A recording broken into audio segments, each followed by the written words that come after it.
Hello and welcome to the Growing Green podcast.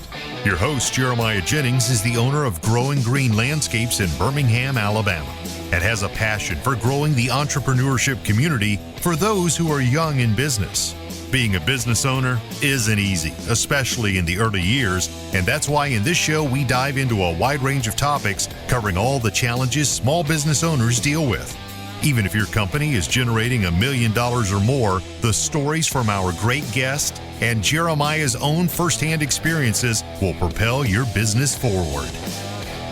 And now, here's your host, Jeremiah Jennings.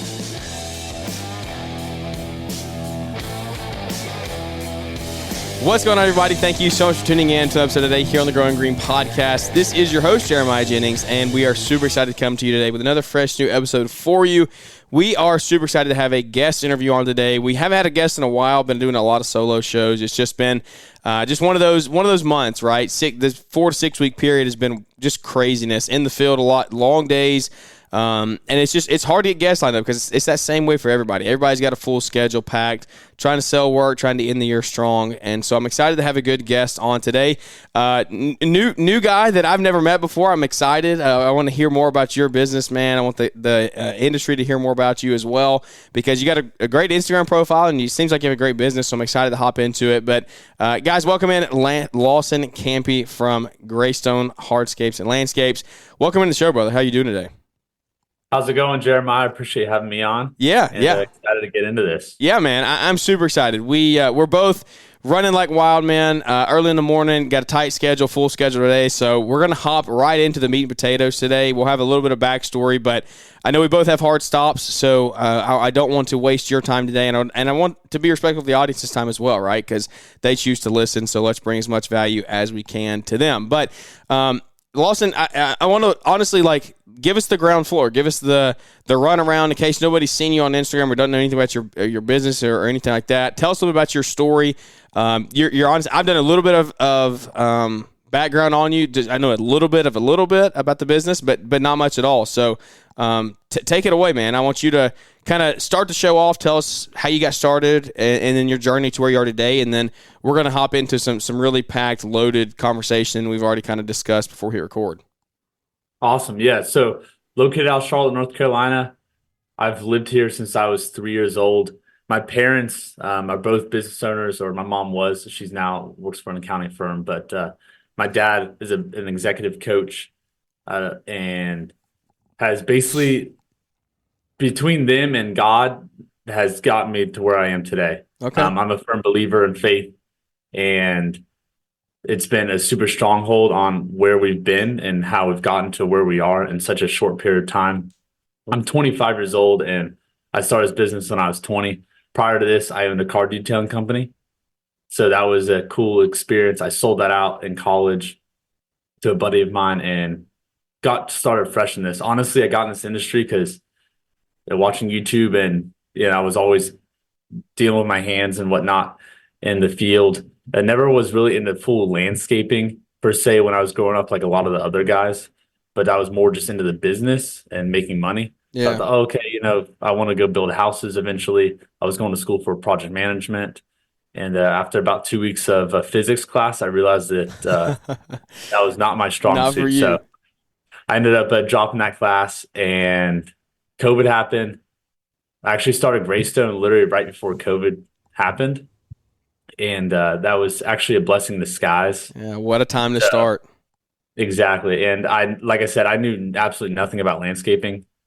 And I've had more of a business side from my dad, being an executive coach and coaching businesses. And I just grew up, people grow up listening to like the news from their parents and whatnot. And I grew up listening to like Tony Robbins. Yeah. Right. So that was a very normalized thing for me of how my head worked. And I knew as long as I could go sell the product, I could find guys to come in and perform the work. So that's a quick little synopsis of how I got started. And I quickly learned, I now know how to do everything. Obviously, I had to learn, you can't sell something that you don't stand behind. But that was a testament of me being in the field and getting told what to do from the other guys, which I'm completely fine with. I will fully admit if someone knows more than me. Yeah. That's cool, man. I think that admitting that someone knows more than you is probably how you have grown to the size you are now. I would say you would probably back that up. And you're saying you know how to do it now, which is cool. That unpacks the whole conversation that I love having. I love always asking this question to guys like you in your situation, because even I learned from it, right, in my company and the way that we're trying to grow. Did you hire people? I think I know the answer to this, but did you hire people that knew how to do your hardscape installs before you knew how to do the hardscape installs? Yes and no. The first project I did actually was on, well, the first smallest job per se was at my dad's house, and we did like a little trash can pad. Okay. Man, But it was that's at the beach. that's so textbook. Yeah. That's so textbook. You're right. And it was at the beach. It was like built on sand and pea gravel. I mean, like, Yeah. you have no, like, it's basically, well, it's not in Florida, but, same sort of Yeah. synopsis. You have no freeze and thaw, right? Which I now know a lot about. So that was the first kind of thing there. That was all done by myself. And like I said, this was right at the beginning of COVID, and came back home. Backstory also, speaking of how God kind of just put this in place as well, is we had some stuff going on with one of our houses, or not my house, my parents' house, and they ended up having to tear down the house. We had 1,200 square feet of pavers in the backyard. So when the house got torn down, I asked my dad, "Hey, what are you doing with the pavers?" He's like, "They're getting trashed." And I was, "Well, let me take them up and sell them." So that's actually how I really got that first job. Was I was selling these pavers for $1 a piece. Your little standard, like Belgard, Keystone, Yeah. like 6x9 and 6x6 pavers, selling for $1 a piece. And one person took the bait after I asked if they had anyone to install them, and that was my first install. So Yeah, that's super cool, man. So I did learn from at that time. I was just started watching a lot of YouTube, and then eventually did hire the first guy on that first project to come and help me. It was $2,268, I think, is how much that first job was. How big was the patio? It was like, gosh, I think about like 800 square feet. Oh, wow. Okay. Yeah, they got a deal. Yeah, they yeah. They already had some papers themselves, and I got you. already had some. Yeah. And I actually just went back in June and redid their whole patio for free. Really? Ripped up the whole thing, redid it. Yeah, Terry and Tammy Peoples. Yeah, they That's are awesome. amazing clients of ours, and just have a great relationship with them. And I told them, because they knew it was my first job, I told them, "Hey, I'm going to come back and redo this project when I know what I'm doing." I can do this. Yeah. And they, they're like, no, you don't have to. And, I stand behind my word, and I do what I say I'm going to do. And I told them, and here we are. That was 5 years ago. Yeah. That's awesome, dude. So did you start out going straight into hardscapes, or did you do any mowing or anything like that? Or did you just go straight into design build? Like I said, I didn't really have landscape experience. I mowed lawns back in middle school, as in my parents and neighbors across the street. That was it. And I went straight into hardscapes this go around. Okay. Like I said, I watched a lot of YouTube. Yeah. And my grandfather was a general contractor, so I'd grown up like seeing, houses being built, and was always building stuff like wood stuff. Yeah. I had a big half pipe in my backyard that we had built and that sort of thing, but nothing like stone work. But I thought, how hard can it be, right? Who did you go to on YouTube? Who kind of helped you? Who were you watching back then? Tigran Grits. Tigran. Yeah. Tigran. He was like one of the first. I watched Almond Landscaping. Yeah, Caleb. Caleb, yeah. And then I watched what's Stan with old Dirt Monkey. Yeah, Dirt Monkey, yep.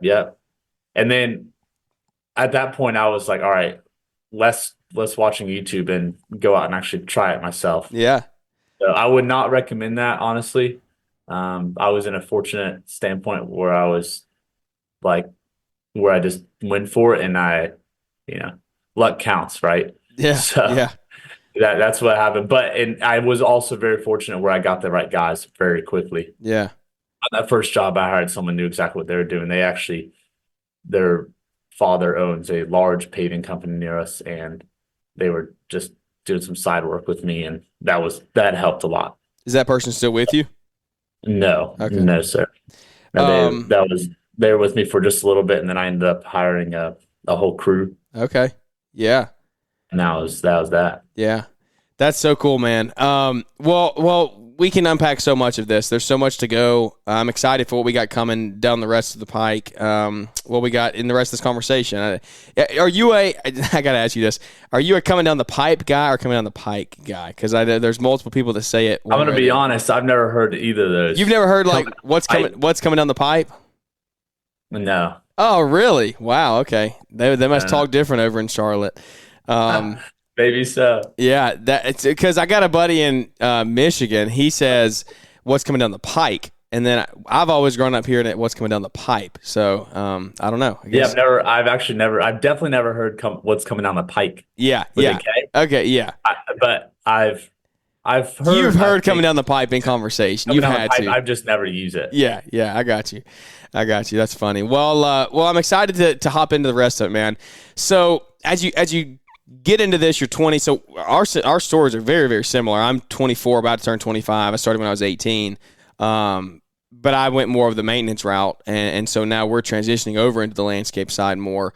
But as you did this and as you grew, you were figuring things out as you went. What did those early days look like? How fast did you, I guess, hold on. Let me backtrack first. Where are you at today? And then let's talk about the journey to get here over the last 5 years. So like, where are you sitting now? How many employees do you have? Or however you want to quantify whatever, like what your business looks like. Yeah. So we've got, it's interesting. You asked him about employees. Something I've taken a lot of pride in the company. I hate even telling people that I'm the owner of the company. Correct. Team members. I love we're using the word team member. That's something actually from our peer group. Yep. And the guys love it too, right? We have crew leads, team members, the whole array, and no one feels like they're lowest on totem pole. So we've got total. You don't have any members. Just laborers. That's the term that's got to go. Total team members. I believe we are at 13 right now. Okay. So we run one maintenance crew of 2, and then we have an account manager that takes care of all that because, like I said, I'm not a professional and I know what I'm good at. So takes care of all the grass, and then I've got a project manager that I run side by side with, and his name is Rhett. He's a rock star, truly blessing from God, and he runs 3 crews. And obviously, I do the selling, and then we have a designer, Hunter, who does all the designs. So between all that, Rhett runs 3 crews, give or take 4 to 2-man crews, just depending on what the project looks like. And that's it. So we run pretty smoothly on that side of things. And when I first started, obviously it was just me and 2 guys. And we did the first year in business about 80,000. I was still in college at the time too. So I was basically coming back, working a little bit, going back to school, and then back and forth. So there was we've done a mass growth since. I've also grown bigger than I have already. The max amount of crew members we had were 15, and realized that more guys does not equal more money. Correct. Yeah. So what did you trade off? Did you trade more machinery? No, we were running 2 5-man crews, and I thought more guys on the job site would be more efficient. And getting done, but that is not the case at all. So really? I personally, if it were up to me as the owner, I would run 2-man crews all day long. But I also care about my guys a lot, and I'm not going to kill anyone out here. That's a lot. So 3-man crews is what we resort to, and occasionally we'll run a 4-man crew depending on if the site's big enough. That jump from 2 to 3 is like, it takes team around, puts it in a whole new level. It keeps the guys energized. Like you're just so much more productive for that 2 to 3. Exactly. Yeah. And 5, don't ever. Yeah, never. Unless you're on a big commercial site. Yeah. And you're like spread out. Got places, but it's I'm not going to do that again. I see. Okay. That's cool. Hey, you live and you learn though, right? That's amazing advice, because when you're growing, you don't know what works and what doesn't work, right? And so That's awesome. How long have you been in your peer group? And do you mind sharing what peer group you're in? Yeah. So I've been in a couple, some that are free, some that are paid. I've been in my Tigran's Goat Gang. It's not really a peer group, more of just a social thing for me and to help other guys out. I've been in Jack Kelly's Masterminds, which is Imagine, Design, and Build out of Michigan. I've been in a peer group with some other guys. I forget the name of it. And then the one that I'm in that I've been pretty stuck in is, or not stuck, but secure in, is McFarland Stanford. That's they good. So they're the ACE groups. Yep. They are a lot more legit is the best way I would put it. Yeah. You're paired with good people paired with people that we grow with and that we are all like-minded, similar, but also are looking for different things to grow to the same place. So our peer group is ranged from 1.52 million to about 5 to 6 million. Buffers of people. So there's a total of 12 of us in there. What are you doing in revenue? We'll touch about 2.5 this year. Okay. Awesome. That's super cool. With almost zero profit. We can go into that here in a little bit. No, I do want to go there. That's funny. That's a good tease. We talked about that before. I said, hey, are you good to talk debt versus no debt? Because hardscaping is expensive to get started. And so I do want to hop into that. That's awesome. I think that we can touch on a lot, right? And I think that it's going to open eyes for a lot of people. I do, before we switch over into that, I want to talk about Equip Expo for just a second, right? We got to pay the bills around here. Equip backs the show. And have you ever been to Equip before?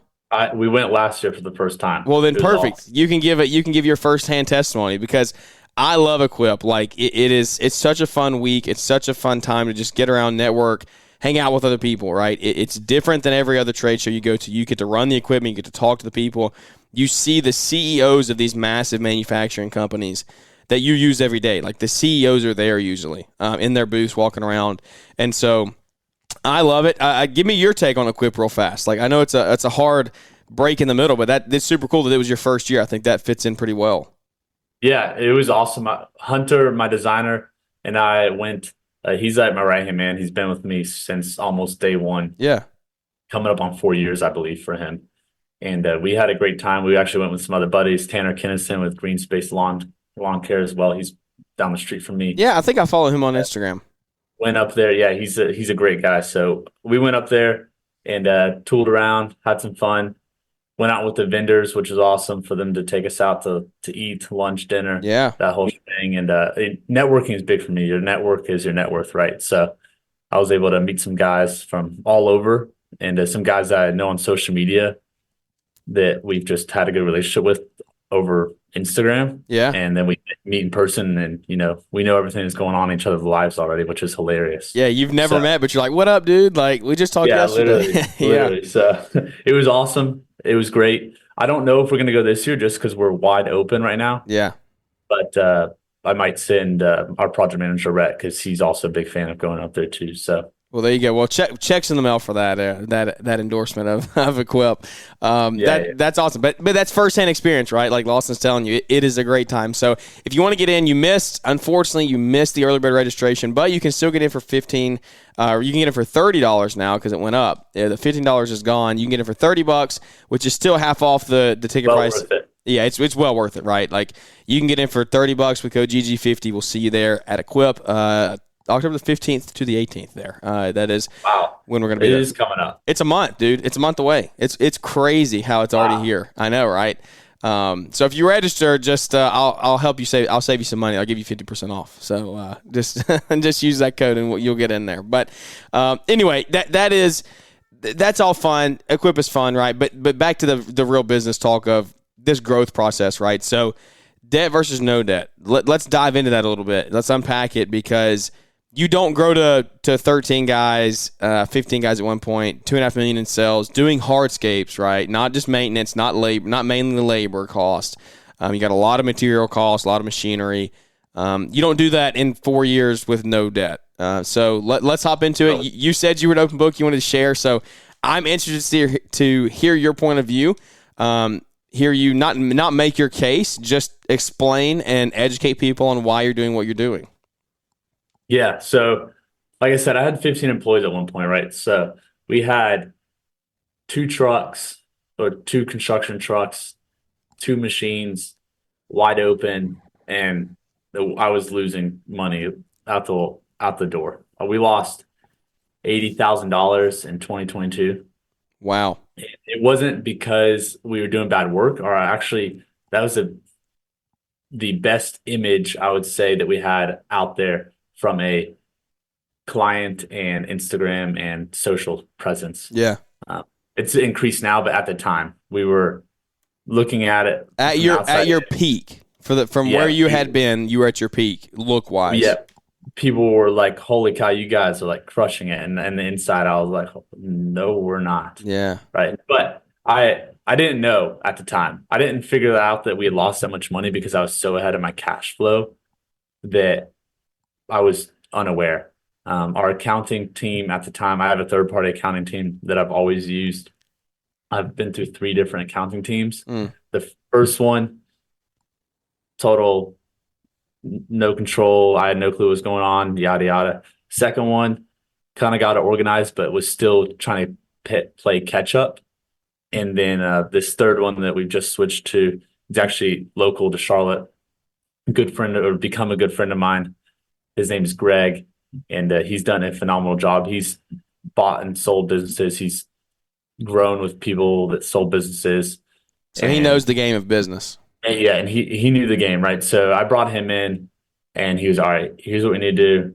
We kind of reassessed everything, got rid of some overhead, added some overhead where needed, switched some softwares, all that sort of thing. McFarland Stanford as well is super big on their finances, and we submit quarterly reports to them with all of our peer group members. Mm-hmm. So we compare, obviously, with all of us, as well as seeing where we're at. Yeah. With paying ourselves, because you've got to pay yourself to stay in business, obviously, or you're worthless, and some other things too, right? So looking at all of that helped me realize, okay, wow, like there is money out there that we're leaving on the table, and vice versa. I'm a nice guy, so when it comes to a change order, I'm like, yeah, we'll just take care of it. And that's not how you do business. That's how you go out of business. Yeah. So when I figured that out, and then just looking at my numbers, right? My dad always told me, as a business guy, he's like, make sure you don't only know where to get money from point A, which is the direct sale, right? But you also need to get money from point, B through Z. Yeah. Right. So if it hits the fan, I know exactly where to go. I'd say I have about 6 points of targets on how to free up cash to help. Do you mind sharing 1 or 2 of those? Yeah. So first one obviously is straight cash in the bank, right? Going to sell projects and whatnot. And worst case is sell everything, right? Sell everything, start fresh, right? So I've got a handful of our equipment and stuff, and we'll talk about the debt here in a little bit, but a handful of that stuff's paid off, a handful of it's not. So I know what the value of it all is theoretically worth. Yeah. So that's really helpful for us to know, if I've got to go sell a truck, how much am I going to get out of it to free up cash, right? Selling a truck that you owe 60,000 on and selling for 65. It doesn't do you any good. Yeah. It doesn't free up $65,000. So just knowing that is super beneficial. Also, I have a great relationship with our bank. I'm in there almost every week, depositing checks or whatnot, and also just keeping that relationship going.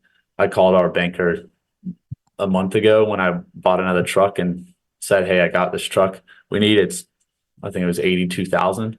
I was like, can you put the money in my account? He's like, sounds good, got it. And he just wrote me there.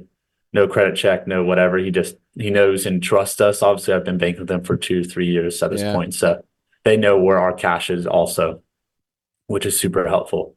And also they're very helpful on the rates because they know we're going to take care of the payments and whatnot. So, but yeah, our that was kind of where we went, general summary. And we do have debt, right? I'm not going to hide it. There's no way we could have got to where we are today without being in debt, I'd say. There are some stupid things that I've bought over the past 4 years that have made me realize that I could have probably been out of a little less debt. Yeah. Yeah. But it's all learning. Yeah. It's all 100%. mistakes, and yeah, that's the general kind of scope of it. Yeah. So when you say like it took you a lot to grow, like it's a lot. It costs. Business is expensive, right? Machine's expensive. Is it mainly machinery that's got you loaded? To be honest, no. That's actually Okay. it's crazy. I talked to a lot of people in our industry, and they're like laughing at me. We've got the infrastructure to do 5x of what we do right now. Really? We've got the machinery and trucks to do, I'd say, 2 times of what we do. Yeah. But our overhead is high, just from general overhead. Yeah. Not so much salaries, but we just switched to Aspire, actually. Oh yeah. Absolutely love it, but it's expensive, Yeah, it is. as well as our implementation through Aspire. Sam Rankin with Etch Outdoor. Yeah. He recommended me to a guy, David Gallagher, amazing guy. Yep.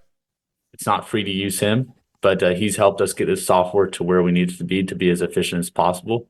And it's worth the cost, but it's also expensive, right? So we have him for a year. We'll be out of his contract at the end of this year. Yeah. That'll help free up some cash as well. But when people look at me and they ask, what your overhead is per month, and I tell them, they're like, well, what of that is machinery? I'm like, yeah, Small. less than 10%. Wow. Of it is monthly payments, right? Yeah. So you have some standardized costs no matter how big you are, which is why I say our infrastructure can do more. Yeah. Right. Our shop, our software, You've got salaries, those all things. that. You're in the beginning stage. They're fixed. Yeah. They're fixed. Right. And I'm at that bubble where we've got to push that 5 million mark. You have to go up.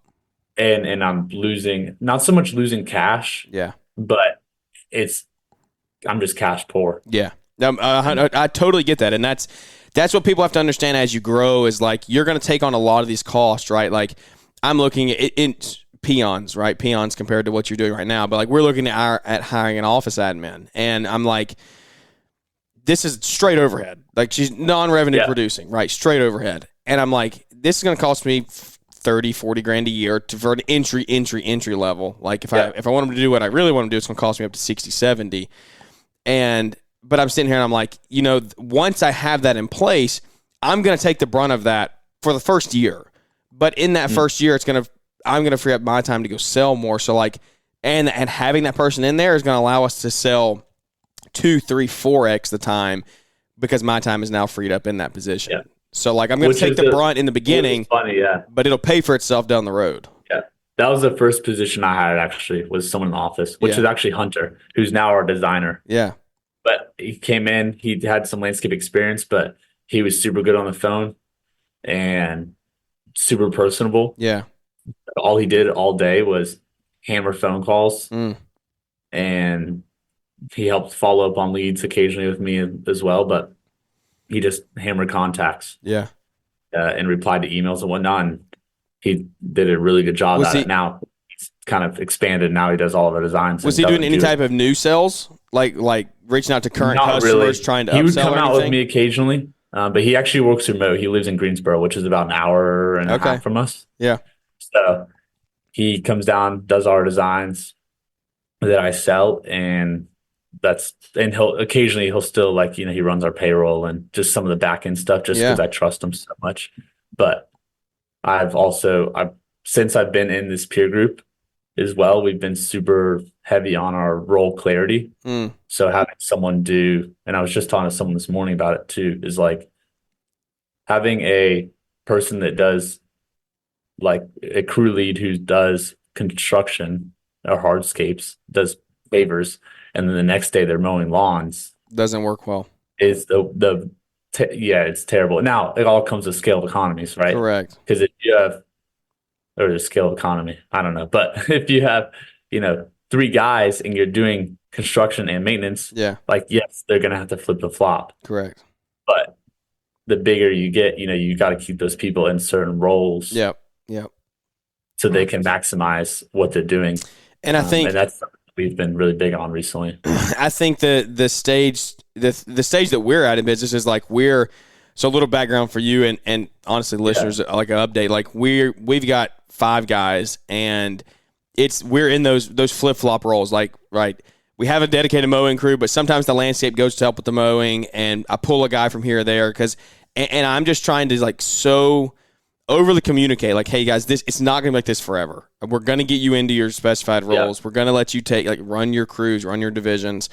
But we're at this point, like we got to grow sales more to justify adding another crew to break this route in half.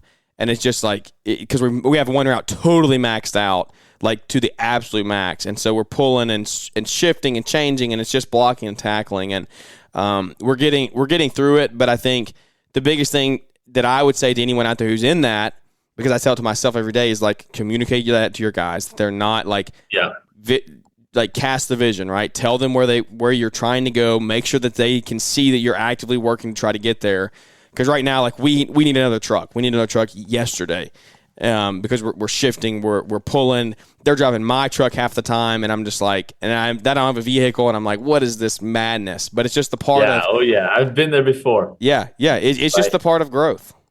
And it's crazy because then you get to that next threshold. Right, we're at 13 guys, and I'm in the same position you're at right now. You're back at that point. You're back at that point again. But they are right. We're at the position of, okay, we need another truck. Yep. We have 7 trucks, including mine. Yeah, and we need another truck so that we can go perform.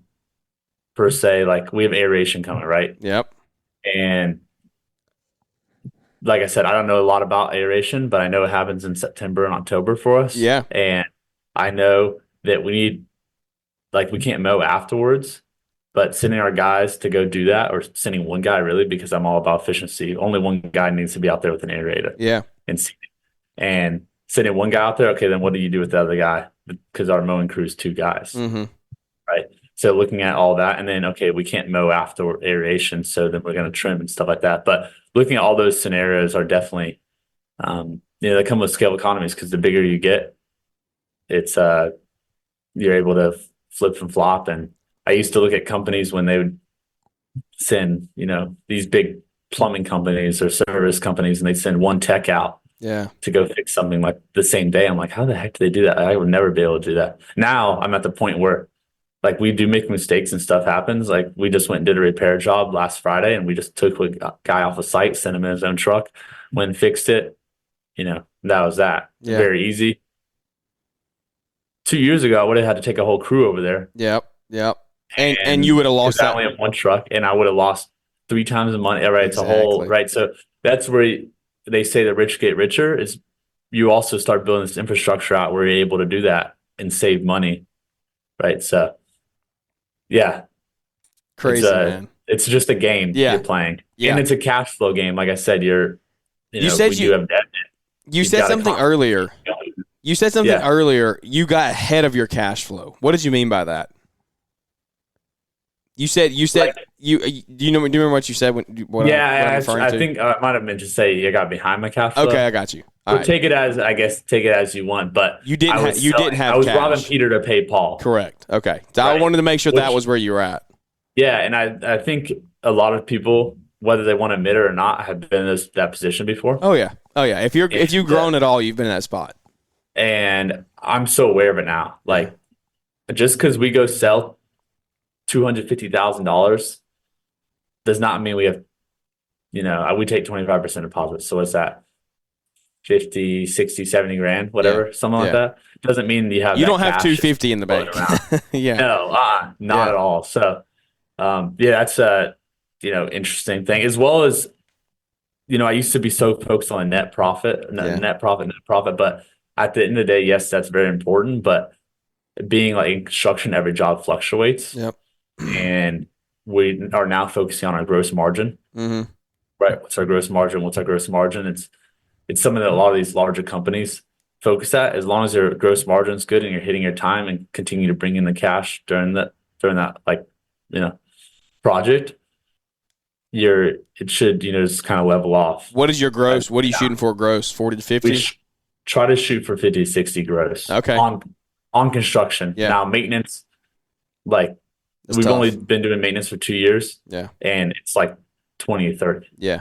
Right? Because there's not as many materials and not as much overhead associated to that. Yep. But our gross margin definitely is more probably in like that 40 range, Mm-hmm. and our overhead's high, right?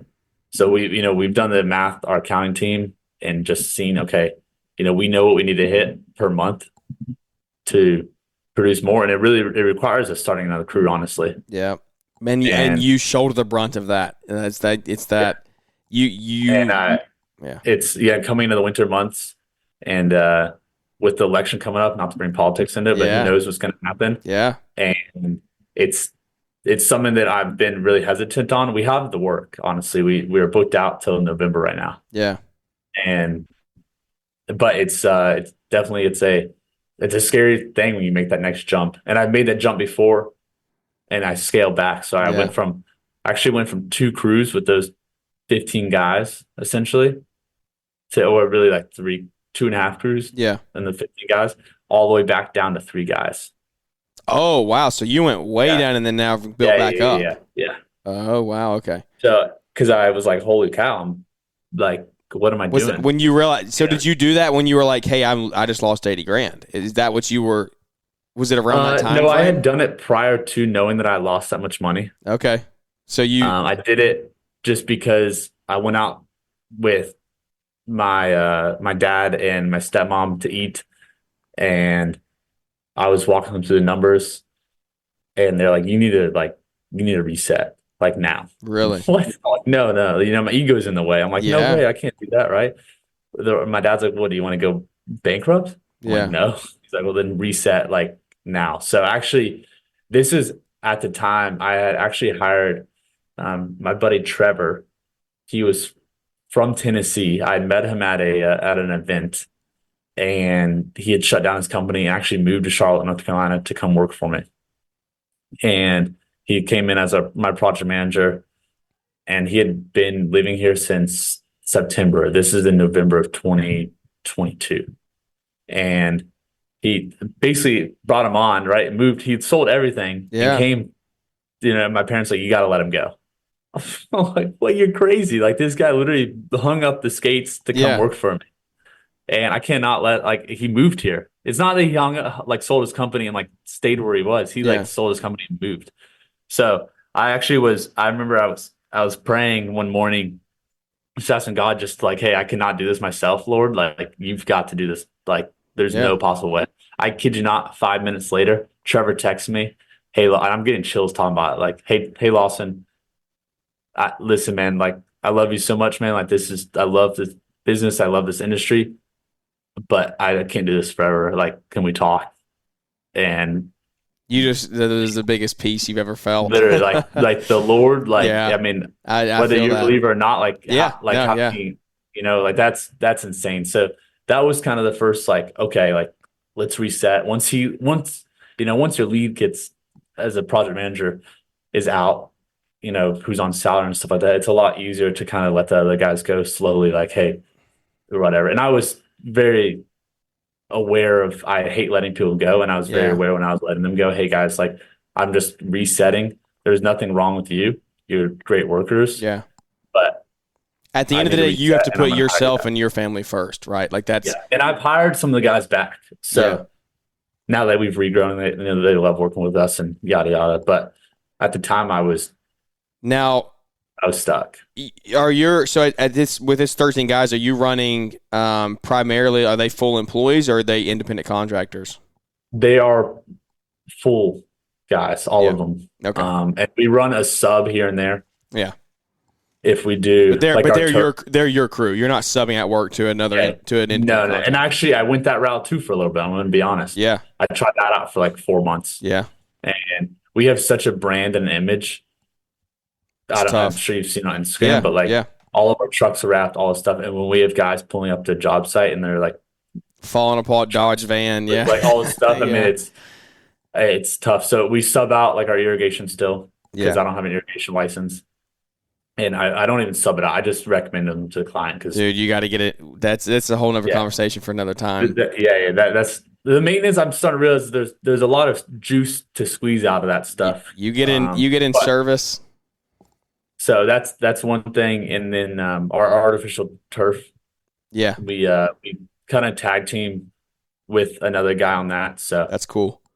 he's a great. They only do artificial grass, or turf, or whatever you want to call it. So They're good at he it. does a lot of that stuff for us, and it actually saves the client money because when you look at our man hours for that, it's way more expensive. So Yeah. that's the only thing that we don't do any decks and we don't do any covered porches or anything like that. Yeah.